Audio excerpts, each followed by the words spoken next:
Get your free copy of the complete tutorial at www.teachucomp.com/free.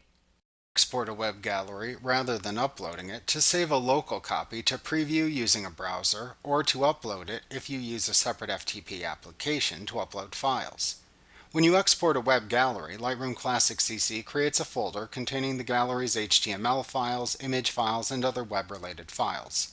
The image files are saved as JPEGs with embedded color profiles. The folder is saved to a location on your computer or network you select and given the name you choose. To export a web gallery, click the Export button at the bottom of the right panel group in the Web module to open the Save Web Gallery dialog box. Use the Save In navigation at the top of the dialog box or the navigation tools at the left side of the dialog box to select where to save the folder that contains the web gallery. Then type the name for the folder into the File Name field, and then click the Save button to finish. Like what you see? Pick up your free copy of the complete tutorial at www.teachucomp.com/free.